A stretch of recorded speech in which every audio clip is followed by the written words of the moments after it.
Prospect House Media. And now, prepare yourself for the only weekly podcast you won't want to miss. Welcome to the Ameritocracy Show with Troy Edgar, live from our studios in Los Angeles and Washington, D.C.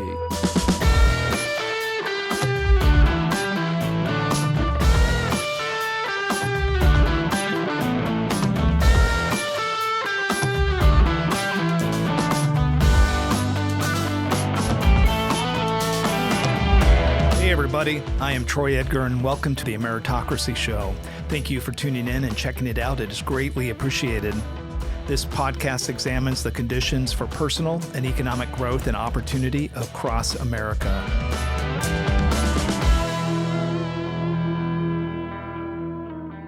This week, I was honored to meet with U.S. Ambassador Gaddi Vasquez, the former director of the Peace Corps, in our L.A. studio.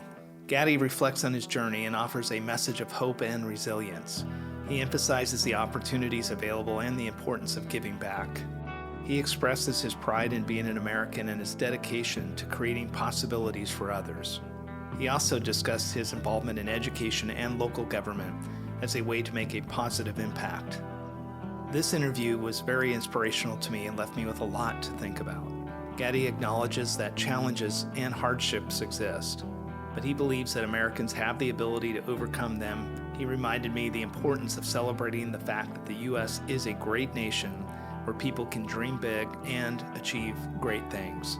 I totally agree.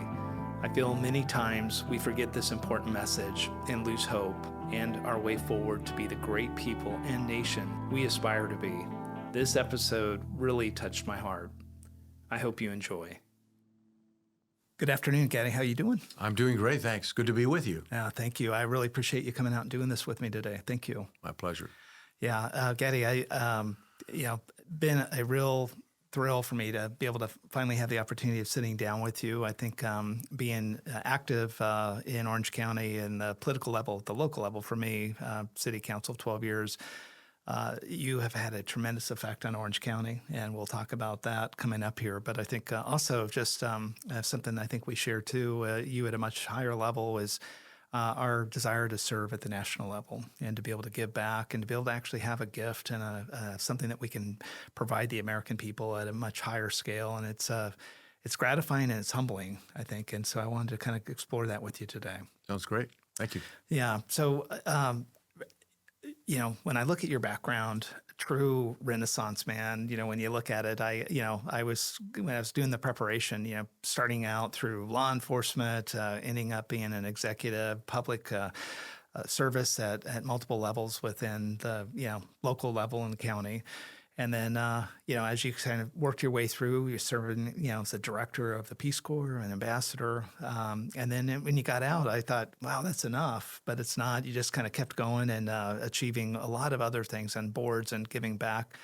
I'm very interested to kind of give the listeners a little bit of an idea of your background and kind of the things that you've accomplished. And I think that once we do that and set the table, then we want to talk a little bit about some issues that we think that would be pretty interesting to hear your perspective on, if that's okay. Absolutely. Be delighted. Yeah. So if you wouldn't mind just maybe stepping back a little bit and give us the story of your beginnings and your path. Well, certainly. I was born to a migrant farm working family. My parents, mom and dad, made a living working in the agricultural fields.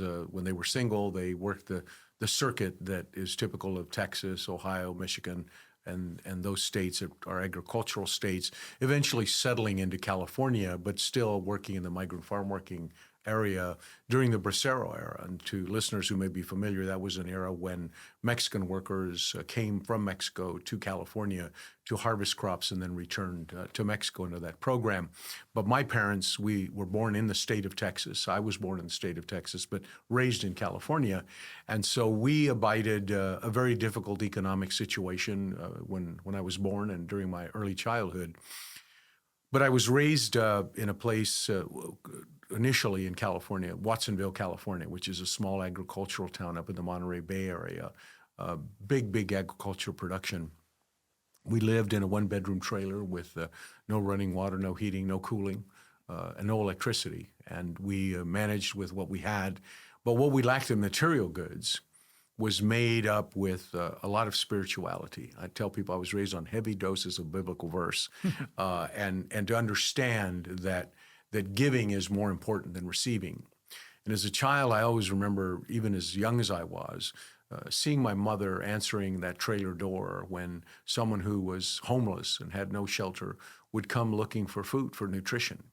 And my mother would never turn anyone away and would provide them something to supplement or to provide them nutrition. And I watched this with great fascination, even as a child, because as a child, you just deduct things as you see them. And I'm thinking, we hardly have anything for ourselves, and every person who comes to the door gets fed. Right. How does that work? And she was a great cook. So once she put it out there, the word would get out on the street, and before you know it, they were knocking on the door every few minutes.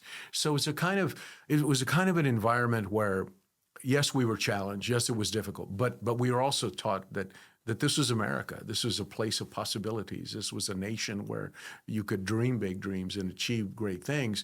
Neither of my parents graduated from high school, but my mother, who was a disciplinarian in the home, my dad was a spiritual leader, motivator, but she was the one who dedicated herself to making sure and told us that we were not going to be a repeat of that cycle of life, but that we were going to break through, break out. And the way we were going to do it was to achieve an education. And that was a theme and a cadence that never subsided. It never changed. It was a constant. And so I was the first generation to graduate from college with a college degree, 2 college degrees. And it became, of course, the foundation that provided both the service orientation, the value-driven purpose, or purpose-driven life, as Rick Warren wrote in his book, to give us a sense of direction. And I've just been very, very fortunate, very blessed to, yes, have been raised in a difficult environment, in a challenging economic environment, but that adversity was overcome with goodwill, spiritual guidance, and more importantly, living the example of generosity and giving to others. So at that point, when did you end up coming down towards Southern California, or did you start your professional career in high school and everything out? Well, I started it was in Southern California, because what had happened is that my father was encouraged by a cousin who lived in Southern California to move to Southern California, because the feeling was and he articulated to my dad, said, look, this is hard labor. I mean, picking crops every day, and as you age, it starts to take its toll. So he convinced my father to take a trip down here to Southern California, to Orange County specifically, and my dad fell in love with it, and there was a job waiting for him in a company in downtown Los Angeles. So he and his cousin commuted to downtown L.A. every day. The I-5 was not as bad as it is today. I think they moved with much greater velocity back then. But they got settled, and we drove through the city of Orange one day, and those who know Orange County would know the city of Orange, on our way to Irvine Park for a picnic. And my mom fell in love with the city, and we planted our flag there and been there pretty much ever since. Yeah, a lot of the history that I've heard from you growing up here and contributing in a lot of different ways within the community. Orange seems like to be the ground zero, Chapman College, et cetera. As you got out of high school, college yourself, I know at some point in there you started getting involved in law enforcement. What was the path from high school out? Yeah, and before I go there, I want to say that I've been both fortunate and blessed in so many, many ways, but one of the great moments in my life was when I was a senior in high school. I was a participant at California Boys State, which is a program sponsored by the American Legion, and a senior classman from every high school in California goes to Sacramento. You're there for a week in a mock government and whatnot. And I was between my junior and senior year and was elected governor of California Boys State that year.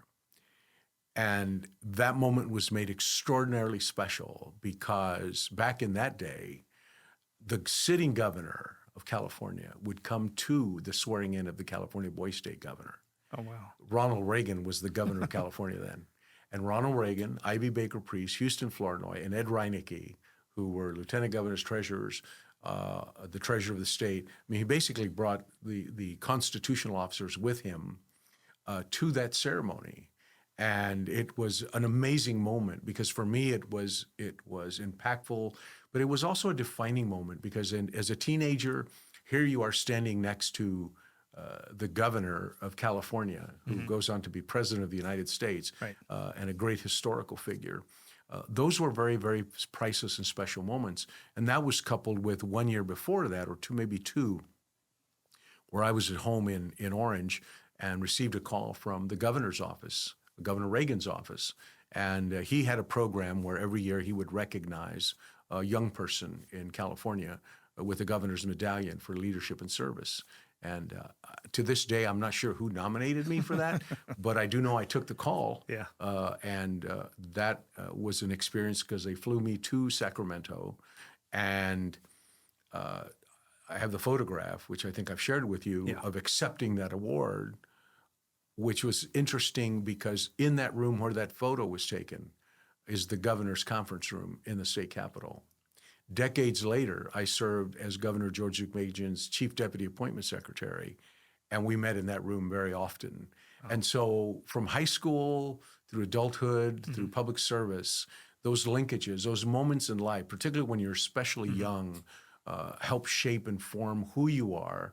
Once you get past the awe and sort of the intimidation and the anxiety of being nervous, meeting the governor of California and so on and so forth, let alone a movie star who you'd seen on television, was very, very special. So it was foundational to a lot of the things that I did. So when I was growing up in Orange and then went to work with the police department as a police cadet, I served in that capacity and it was a paid role.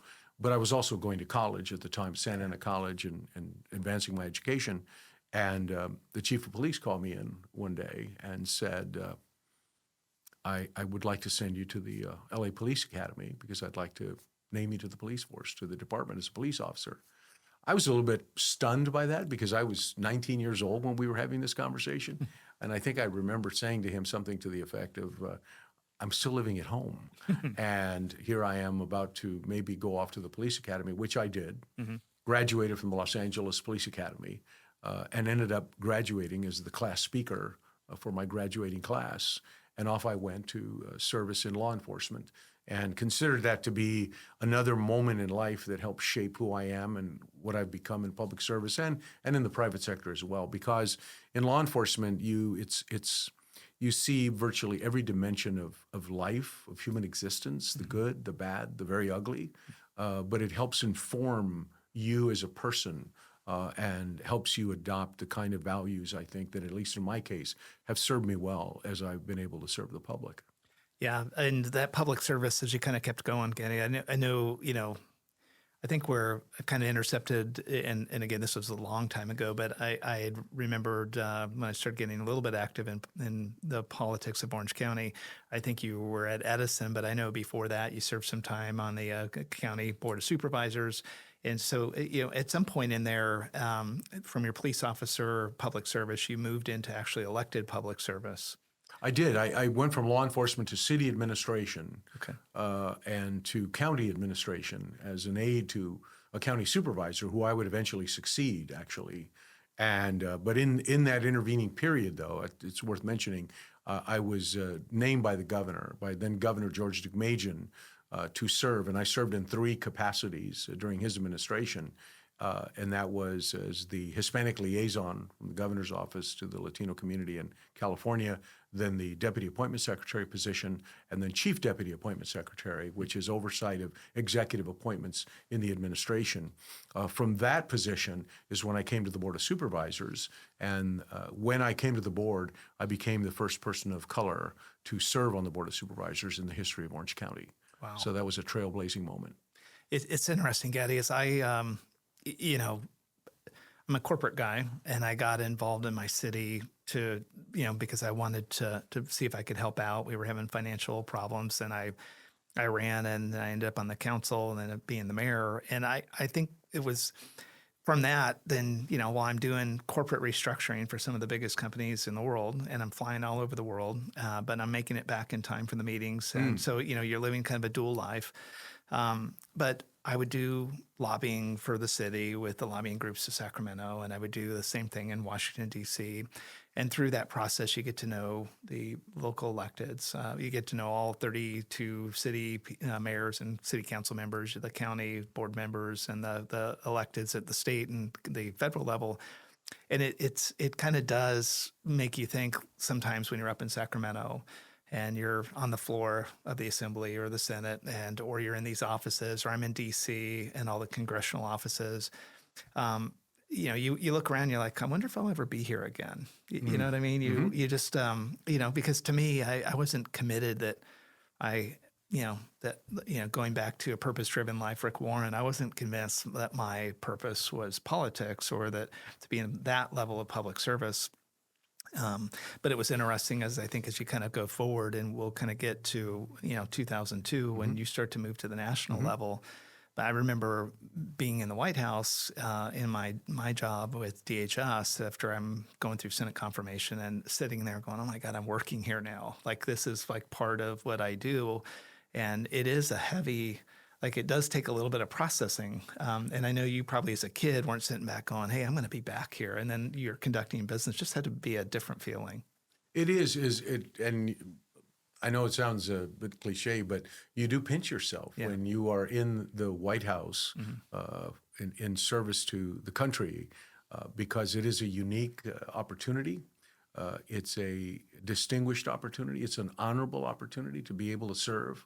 And with it comes the obligation of service to make sure that we execute and carry out our duties and our responsibilities in a constructive, informative way, and always maintaining our commitment to our country and to the programs, or in my case as director of the Peace Corps, having served as an ambassador, to protect, defend the interests of the United States of America, and by virtue of that, the American people, in terms of how resources are allocated. When you are involved in DHS, I'm sure you came to terms with that. I had to come to terms with the fact that when you're providing foreign assistance to eradicate world hunger, you want to make sure that those appropriated dollars are landing in the right place and actually having the effect that they were intended to have. And so it's a constant state of vigilance, but it's also on a personal level. It's an incredible honor. And I remember, we're getting a little bit ahead of ourselves here, but I do want to share this because I think it's the right time to do so. When I was serving as director of the Peace Corps, my father came to Washington, D.C. for the first time in his life. He had rarely flown in an aircraft, but he arrived. And I arranged for him to have a White House tour with our son, who was his escort that day. And I also arranged for him to be on the White House lawn when Marine One was waiting to pick up the President of the United States. I had dinner with my dad that night, and it was one of the most incredible moments of his life. He couldn't stop talking about it. Here's a man who started as a migrant farm worker, went on into the ministry of the church and whatnot. But that moment in time was a dramatic moment in his life. He said, and he literally said, I'm never going to forget this as long as I live. He's since has passed. But the opportunity for me to be able to facilitate that and know that it would have an impact on his life was just tremendous. Yeah, that's incredible. Let me ask you this. So before you end up in those two jobs, you're working for Southern California Edison. I'll just give you the city council perspective. It's like we got to meet a lot of the folks from all the public utilities by being on the city council because that is a way for them to get stakeholder information. So and then at all the events, you'd see representatives from Edison, from the PG&E, all the gas company, everybody. And so it makes sense that, but talk about 2002 when, you end up eventually in February 2002, actually making it through Senate confirmation to be the director of the Peace Corps. My process took a year plus. I was just kind of curious, how did that come about? And when it came about, because you're in that middle ground, you don't know whether you should fully lean into it. We live 3,500 miles from there, so you got to kind of don't want to be pretentious, but your life's about to change. Talk about that point in your life and what you were thinking about. Well, I think both of us have been through the process, so I think the one thing that you can be sure of is that the confirmation process is probably the least predictable thing that can happen in the course of a nomination. There are some that move with lightning speed, and there are others that take a while. There are others that never come to fruition or never reach full completion in terms of confirmation. But the process is one that I think is important for our country because, first of all, it is an honor to be called upon by the President of the United States to be nominated for the purposes of serving the nation in whatever capacity you've been nominated to serve, and then going through the process of a Senate confirmation to ensure that there is a level of trust and confidence in the person who is going to occupy that office, that seat, and be able to execute your duties and responsibilities with that vote of confidence from both the President of the United States, the White House, as well as the United States Senate in confirmation. I went to Senate confirmation with great support, starting with the two U.S. Senators, Barbara Boxer, the late Senator Feinstein, who was very supportive. And so it always helps to have the support of your home state senators to set you on the right path. It doesn't mean you won't be vulnerable to other things that could surface in the process that may not even be related to you, because there are instances, as you probably well know too, that there can be holds on your nomination which have nothing to do with you, but become mired in the process of the deliberations that are much bigger than you and us in Washington. And so you won't have to be able to do that. Fortunately for me, I was able to navigate the process of being a corporate executive at the time and having the support of my employer to be supportive for whatever amount of time it took to be confirmed. And so I was very, very fortunate in that regard. The event that occurred for me that was shocking, stunning to the nation, to the world, I was the first director of the Peace Corps after the attacks of 9/11. So I had responsibilities to be assumed. But even before my confirmation, I was an evacuee in the White House for a meeting before confirmation and was evacuated on the morning of 9/11. Oh, wow. So September 11th for me was shocking in every sense of the word, but also on the front line, so to speak, in that I was in Washington, D.C., and I recall vividly the Secret Service running through the White House yelling for us to run, not walk, but run, to avoid whatever they believed at that time was incoming. So from that point on, then, I later was confirmed to be the director of the Peace Corps and took office and launched the efforts of the Peace Corps in the aftermath of the attacks of 9/11, which presented some interesting challenges in light of the fact that Peace Corps was positioned and had programs around the world, and we needed to ensure safety and security. Gaddi, it's a very fascinating, like your story there too. Like for me, I couldn't plot a plan to ever do what I got to do. I look at it probably more as a God's will type of thing. It's like, had an opportunity to meet with the president on one thing, and they do a lot of research before they let anybody in front of the president. And so through that discussion, he says, hey, why don't you talk with Secretary of Homeland Security? And I'm like, he goes, you got an interesting background. And so that started a process with Kirstjen Nielsen and going through that. You and I have talked about that before. But, like there was no path. I was just doing my job and ended up kind of having this opportunity. And then it was almost like a networking scenario with somebody very important that ended up going good. With you, your background, you've met Governor Reagan, ends up being the president. You're active in Orange. I know we'll talk about a bit here is, your connection with the Nixon family. Yep. What was the nexus of the Peace Corps and that opportunity? Could you talk just a little bit about that? Sure. Well, it was interesting because, as I said earlier in the podcast, that I'm a descendant of a migrant farm working family. So I was raised in a very challenging environmental condition. But as a young person, and I mean early teens, late childhood, I remember vividly seeing the Peace Corps commercials on television. The voiceover for the commercials was Bob Hope. So he would say, hi, this is Bob Peace Corps Hope. And he'd talk about Tanganyika. I always remember that commercial because the name Tanganyika just always got my attention. But then when I came to understand the concept, this is John Kennedy's idea. 1961, President Kennedy established the Peace Corps to promote peace, friendship, and understanding between the American people and peoples of the world by virtue of volunteers going overseas for a period of 2 years. And even though I was young, I thought, what an amazing opportunity that would be. Now I'm just a kid at the Center of Migrant Farm Workers, and I'm dreaming like going to Tanganyika or something of the sort.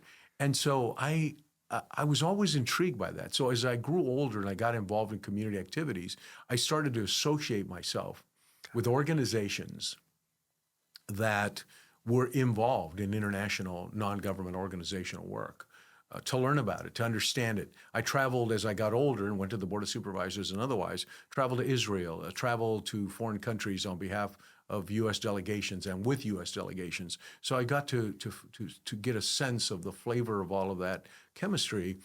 And then as things will happen is that I served on 2 federal commissions for President George Herbert Walker Bush.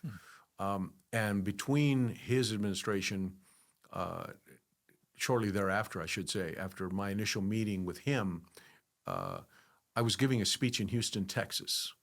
And I arrived a little bit early. And so the planners, they said, would you like to have lunch with 3 people that are, having lunch right now while we're waiting for your stage time? I said, sure, I'd be glad to. So I said, who am I having lunch with? So they led me off to this room where there were 3 individuals sitting there.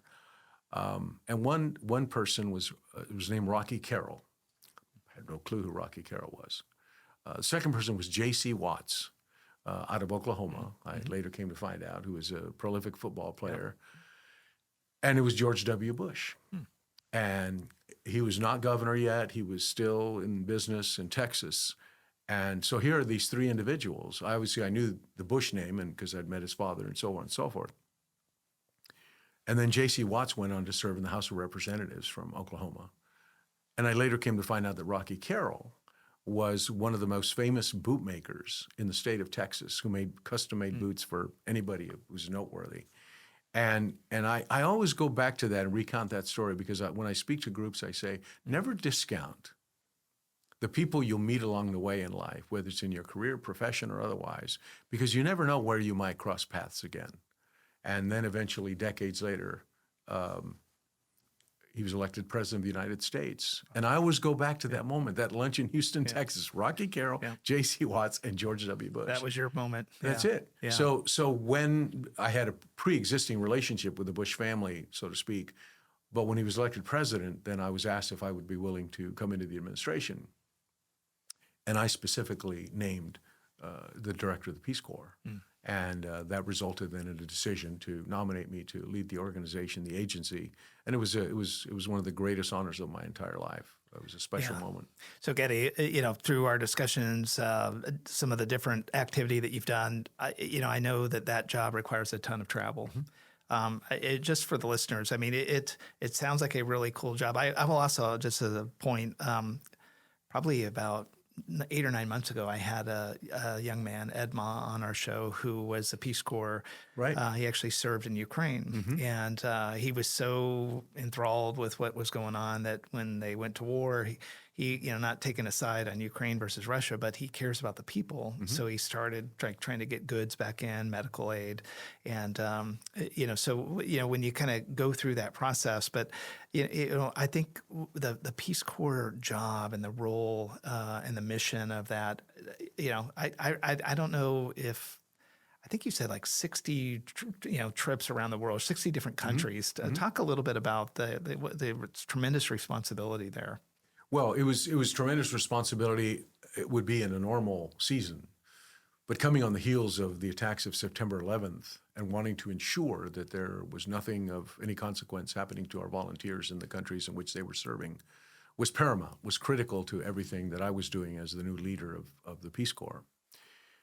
My first trip overseas as Peace Corps director was Pakistan, Afghanistan, China, and Peru. The first trip I took overseas was those 4 destinations back to back, from one location to the next, and it went on from there. But the Peace Corps is an amazing, remarkable American idea again generated by President John Kennedy, that has sustained itself on the basis of Americans who are willing to go overseas.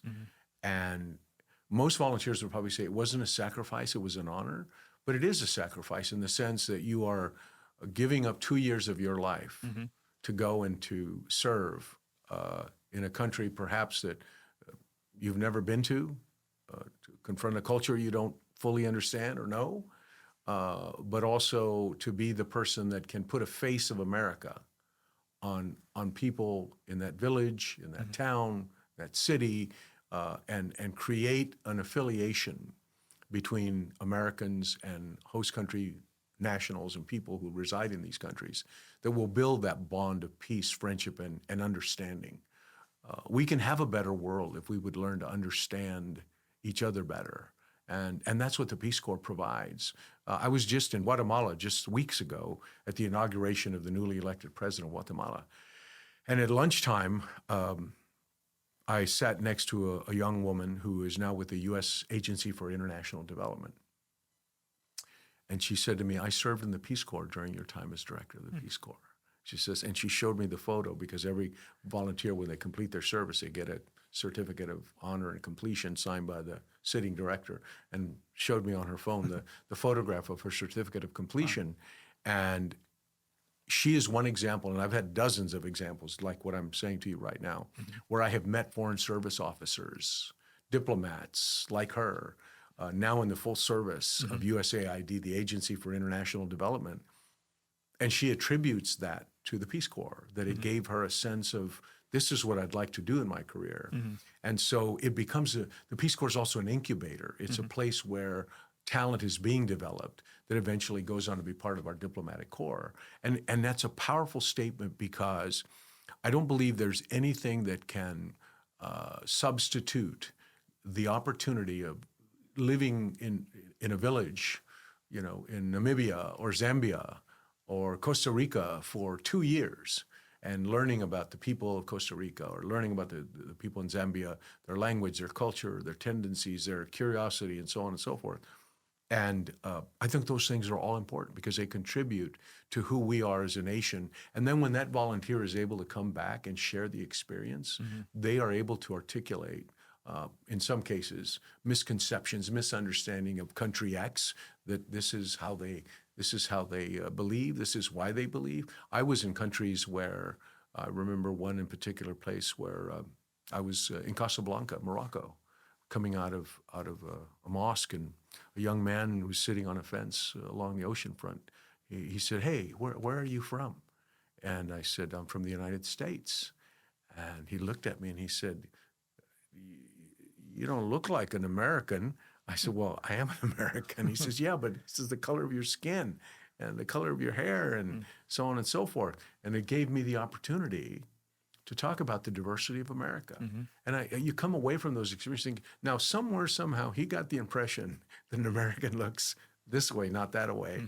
And I was able to share with him that experience of, you know, my last name is Vasquez, and my grandparents came from Mexico to the United States. So I've had those moments as Peace Corps director, was a reminder of the importance, the vitality of the program and the agency, but most importantly, the willingness of Americans in 2024 say, "Send me, I'll go." So in somewhere close to 2006, maybe late 2005, you get another call, and they're like, "Gaddi, we'd like to make you an ambassador." Very fascinated with that role that you had as the ambassador. Could you talk a little bit about that, the nexus for that, and the experience, and then trying to get up to speed in that job? Yeah, it was a very surprising call, and but yet another great honor to be able to serve and to be able to be a U.S. ambassador dealing with the issues that I had been dealing with as director of the Peace Corps, in the sense that traveling the world, seeing the conditions of people's existence, seeing the need, but also seeing the delivery of food and sustenance to people around the world was something I saw as Peace Corps director. The U.S. ambassadorship that I was honored to serve in related to food and agriculture, but there were three other agencies that were non-related to food and agriculture, that were related to heritage protection, to law development, legal organizations, But the three principles were the International Fund for Agricultural Development, the Food and Agriculture Organization, and the World Food Program. And the United States, of course, is a predominant funder of those three agencies. And so people like Senator George McGovern have served in that capacity, in that ambassadorship. Millicent Fenwick, the congresswoman from New Jersey, Congressman Tony Hall of Ohio. And so I was privileged to serve and to lead the American effort to create both policy and generate policy that would ensure that our support of those programs would meet its goal and its targets, which is to eradicate poverty, hunger, and disease in the world. And it continues to be a challenge, but the United States has been and continues to be a leader to be able to advance that. And again, as a descendant of migrant farm working family who worked in the agricultural space, but also understood what it was to live sometimes in a state of food insecurity. It prepared me, and I remember my dad, who was, he lived to see me as director of the Peace Corps, as I described that visit to the White House. But in that transition, unfortunately, he passed. But in my final visit with him, as I described what this new responsibility was going to entail, his words to me were, well, no one's going to have to teach you about war hunger because you live in a state of hunger and you know what that's all about. And so with that, he passed. But the good fortune, and this is a personal high point, is that my mother had never flown in an airplane, in a jet aircraft. And I called her and I said, I've been confirmed and I'm going to be the U.S. ambassador to the UN agencies. And I want you to come to Washington, D.C., to the Benjamin Franklin Hall in the State Department to see me take the oath. She says, I don't fly. You know I don't fly. I've never been in a plane. I said, yeah, but this is only going to happen once in my life that I know of. So you need to come to this event. And I think she was sort of testing my will because I said, what will it take to get you to get on that plane and come back to Washington? She says, well, my pastor goes with me. I'll go. I called her pastor and I said, have you ever been to Washington, D.C.? He says, no. I said, well, I have a deal for you. And I said, you are going to Washington. That was her one and only time in an aircraft. So for her, after being the promoter of higher education, having that long-term vision, being there was a remarkable moment. So then off I went to carry out the duties and responsibilities. And I was able to, in that capacity, to see the front lines of the good and what was working, but also seeing what was not working and calling attention to that. And one of the things that I felt very good about and still feel good about, because I was just there not too long ago back in Rome and confirmed that what we enacted when I was there still stands, and that is a full disclosure of reporting the harm that comes to humanitarian workers, whether it's assaults, robbery, death, accidents, whatever they might be, establishing a greater accountability for keeping the data and the statistics and thereby identifying what things can be done to mitigate and reduce the number of casualties, injuries that occur, because they unfortunately occur on a pretty regular basis. As we saw some years ago when the pirating was going on the east coast of East Africa, when pirates were boarding these cargo ships that were loaded, in many cases, with food aid going to people in great need. Yeah.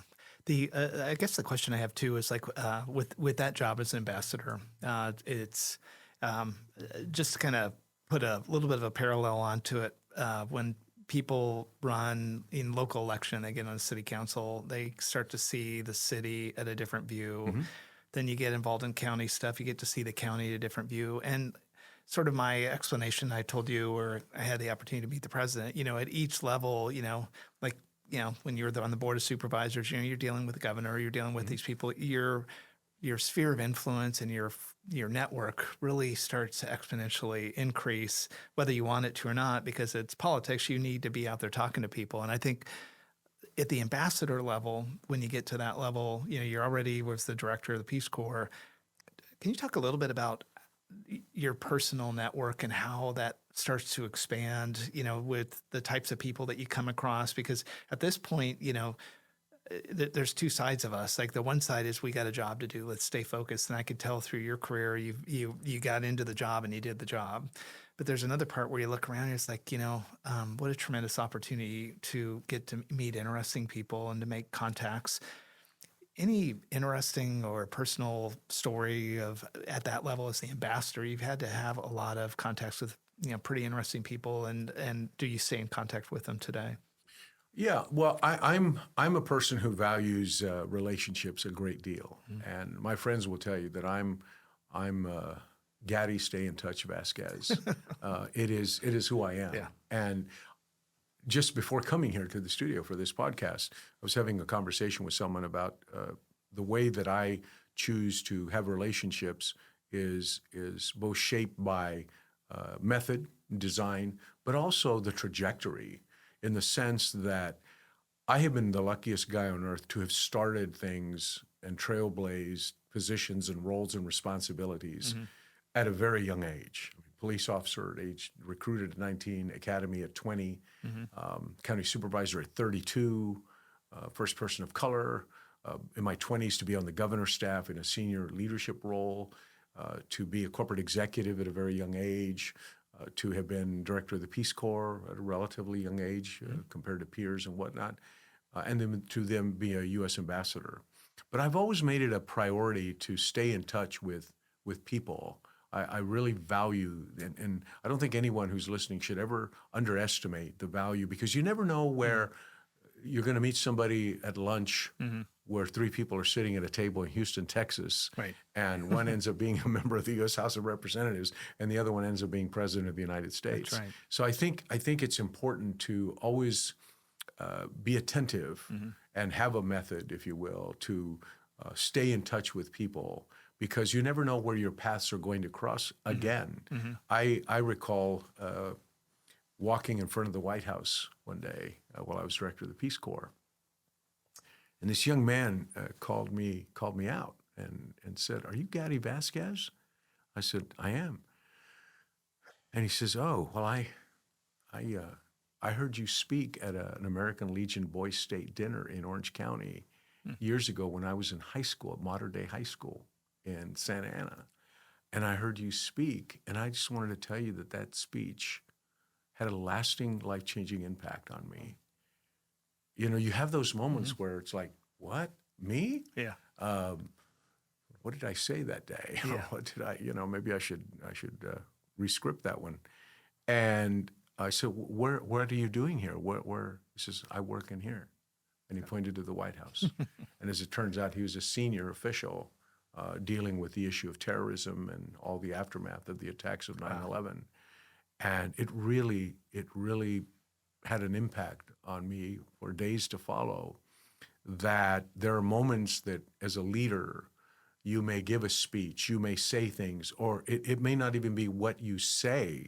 It may be your deeds that inspire somebody to look upon you with a sense of renewed purpose, or a belief that they can emulate or follow in your footsteps, or what's the saying that people say? You can't be something you can't see. Well, if you can see someone that looks like you, in his case, he was Latino as well. So when you see someone who is of your color, is of your race, of your ethnicity, and you come from difficult circumstances and you're struggling to get on up that ladder, those are moments that inspire you. Those are moments that give you a sense of possibility. I was very fortunate to be in a situation. I want to come back to Duke Majan for a second, because this is one of those moments that's relative to this topic. So when I was a little boy, my parents used to take us to a place called the Pike. Now, people who don't live in Southern California will not remember the Pike. The Pike was an amusement park, right? It's a beachfront amusement park with roller coasters and all kinds of rides and stuff. So it was free. So my parents would take us. Admission was free. And so my parents would take us. And so one day we were leaving the Pike. And this is in Long Beach. Right? It is in Long Beach, California. It was in Long Beach, California. Back in the day. And so we're going up the ramp up to Ocean Boulevard, which is the big boulevard there in downtown Long Beach. And I see this billboard. I was just a child. I was a little boy. And I see this billboard that's in black and white, because that's what they were back then in that day. And the photo of a man who looked to be in black and white, like he could be Mexican. And I saw the name on there, and it said elect. And I said to my dad, I said, look, Dad, I said, there's a Mexican person running for state assembly. And in my childlike mind, I deduced that because his name was spelled Deukmejian, I associated Mejian with Mejia, which is a Spanish name, with Mejian Chevrolet, which was a dealership in East Los Angeles that sold Chevrolets. And I said to my dad, I said, there's a Mexican person running for assembly. His name is George Duke Mejian. And obviously, I came to understand later, he was not of Mexican descent, but Armenian descent. Right. And his name was Duke Mejian, not Duke Mejian. And decades later, I ended up being that governor's chief deputy appointment secretary. I say to people, only in America. Yeah. Now, in that case, I only met the billboard. I had not met the man. But it made an impression on me in my mistaken identification of him. I fondly became known as Vasquezian in the governor's office. That was the way they got back at me. But the point is that he inspired me by virtue of this idea that he was running for office. And I think those are moments that you have in life where somebody, pings you, you get inspired, you get motivated by it, something comes to mind, and it becomes a lasting value or something in you that drives you to believe that you can achieve. And this is a country, I always say to people, one of the great aspects of our nation is that unlike a lot of places on earth and cultures, in America, you can start, you can fail, you can start over again, you can fail, and you can start over again. In fact, we cheer the underdog a lot of times and the rebounder who's trying to come back because that's part of who we are. And so I think that I've had moments in my life where I have crossed paths with people that that have had a remarkable impact on my life. A final story in this regard. I have a friend who called me one day and said, hey, my godmother's in town and I'd love for you to come and have lunch with us. He was a friend and I didn't ask many questions and I had a good schedule that day, so I did. And I got to the location and arrived and stepped into this room to have lunch. I think there were maybe 6 of us for lunch. And I looked across the room and there stood Rosa Parks. Oh my. And I turned to my friend and I said, is Rosa Parks your godmother? And he very humbly said, yes, she's my godmother. Wow. And for the next couple of hours, I sat as you and I are sitting here. And the lesson I took away that day, after sitting in awe of this amazing person, was that you don't have to be the biggest person in the room to change the course of history. She was petite and small, soft-spoken, and the other takeaway was you don't have to be the loudest person in the room either to change the course of history. So when she passed, one of the high honors that I was director of the Peace Corps then, was to be able to go to the Capitol when her body was laid and stayed in the rotunda to pay my respects. Wow. And that was a moment I'll never forget. And the lesson was, you don't have to be the biggest person in the room and you don't have to be the loudest to change the course of history. Yeah, that's a great story. And I guess, Gaddi, if talking about laying people to rest and honoring them, to kind of just pivot a little bit. So I would be remiss if I didn't talk to you a little bit, or at least ask you some questions about your role in helping establish the Nixon Library here in Orange County. I'll just give you a little bit of a personal anecdote. I grew up here, and so obviously when President Nixon, I was in probably 10 years old when they were this thing was starting to they were trying to figure out what to do, and I remember when it first came out, like everybody thought he would be in San Clemente, the presidential library. I've been to a lot of the libraries. I have friends, and they're not all political people. They try to get to all the presidential libraries, and it's a unbelievable place to go, and it's a history lesson. And it doesn't matter whether you like that president or not. It's just a very interesting thing. But I do remember like you getting a little bit involved, and maybe a lot more. And I wouldn't mind. I kind of know because we've talked outside of here. But I think your story would be interesting, and maybe the redirection from San Clemente up into Yorba Linda. Well, I had occasion to facilitate a number of opportunities for a number of institutions that now exist in Orange County. And the Nixon Library was one of those opportunities where originally San Clemente had been identified as probably the preferred location, Casa Pacifica, where the president resided for some years. And that just seemed to gel with some people, but it also generated some opposition that some folks were opposed to that location. And in the course of reading about that conflict, or at least reading about the dissension, the division of opinion and whatnot, I had to be at an event that featured a number of community leaders, including members of the Yorba Linda City Council. And I was talking to some of the folks who were involved in the library construction and so forth. And I remarked to them that I felt that, the library really should be in Yorba Linda. I mean, this is the president's birthplace and so forth. Now, I have to declare that I'm being self-serving because at that time I was the county supervisor that represented all of that area up there. So for me to land the presidential library, was a great honor. But I also thought it made sense. It was logical, birthplace, location. And so it just so happened the members of the city council from Yorba Linda were at this function that we were at. And I called them over one by one and never exceeded more than 3 because of the Brown Act. Yeah. So I made sure I didn't one. violate any of that. Yeah. And I said, I want to introduce you to so-and-so. He's trying to build a presidential library that I think should be in Yorba Linda. And that started a conversation and a dialogue. And within months, the location was identified. It was previously, I believe, a elementary school site, which they were able to relocate in collaboration with the school district. And that is where the Nixon Library sits today. I was privileged to be there when it was dedicated. I was privileged to be there during its construction. I was able to honor the memory of the president when he passed, and Mrs. Nixon as well. So I've had this bond, but also as a young person, when I was just a young person contemplating, where the world was going, the direction it was taking. President Nixon was advancing the discussions and conversations with the Russians and with China. Yeah. And that really was important to me because that made a very powerful impact on me because I'm, again, going back to the biblical verses I was raised with. Blessed are the peacemakers, for they shall be called children of God.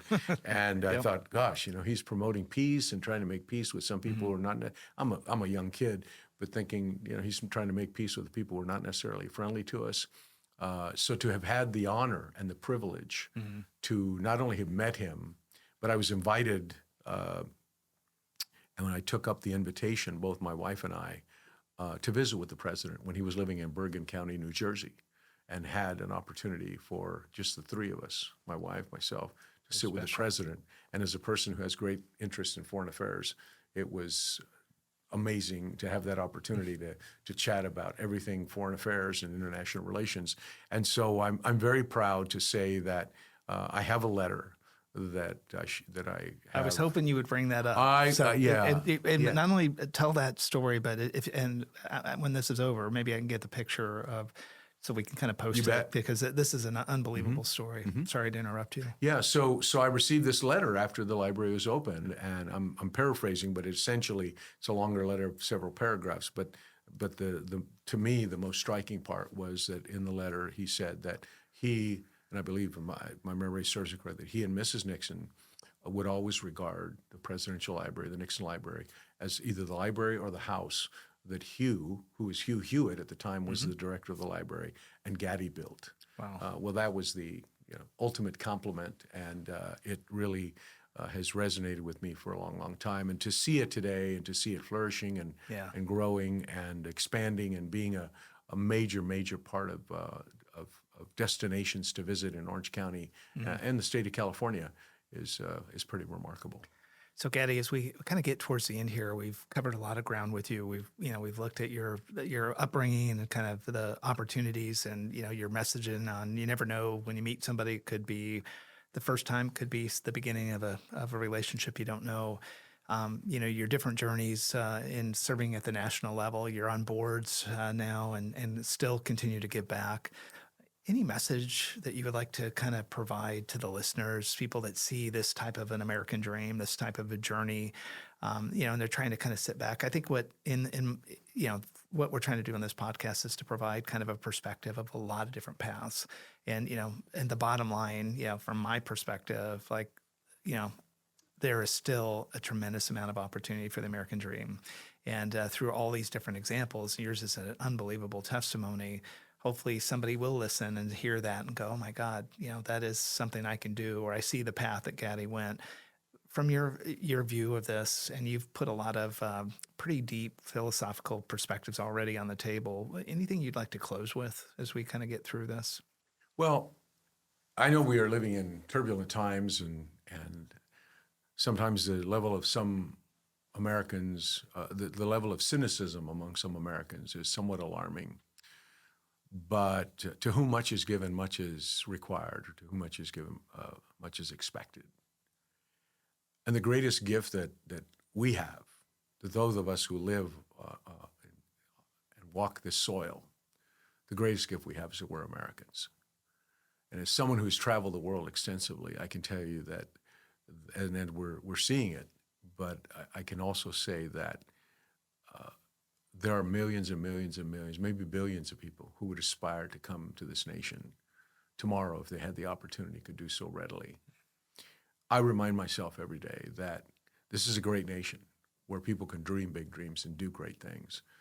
And we ought to celebrate the fact that this democracy of ours, which in a couple of years will celebrate its 250th anniversary, has withstood wars, has withstood pandemics, has withstood depressions, has withstood challenges. I think Warren Buffett has a great quote where he says that, betting against America since 1776 hasn't yielded, a great result or something to that effect. It's a great quote. Yep. And you can't bet against this nation because we are resilient people, and Americans know how to overcome. We just endured a pandemic, which in a lot of places would have been the beginning of the end in more catastrophic ways. But we fought, we weathered. I lost a lot of friends who passed as a result of COVID. But we are a nation of resiliency. We are a nation that can believe. And I remind people, life, liberty, and the pursuit of happiness. And that pursuit remains very much a part of who we are, because we are Americans. We are a nation of innovation. We are a nation of good people. We are a nation of great philanthropy, of great humanitarian work. And sure, not everyone is living, the ideal life, and there are challenges along the way. But at the end of all of this, we are all Americans. This is our nation. This is our country. And I am proud to be an American, notwithstanding that the roots of my origin are from another place.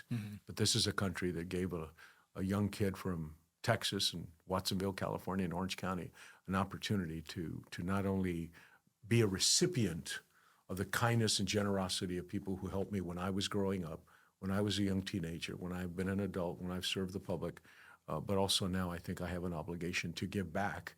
And that's what I've dedicated a lot of my life to, is giving back and creating possibilities for those who aspire to do great things.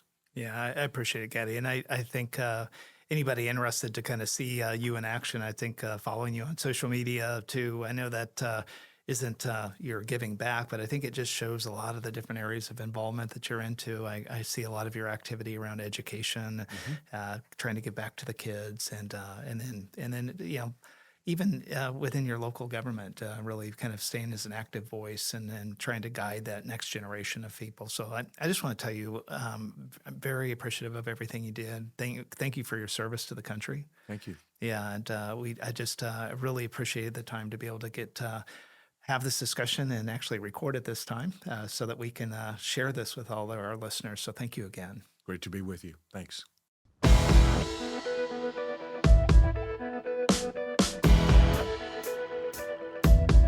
Thanks again for joining me today on the Ameritocracy Show. Be sure to follow me on social media and our website at troyedgar.com, where you can get more information and sign up for my weekly email. I hope you have a great week.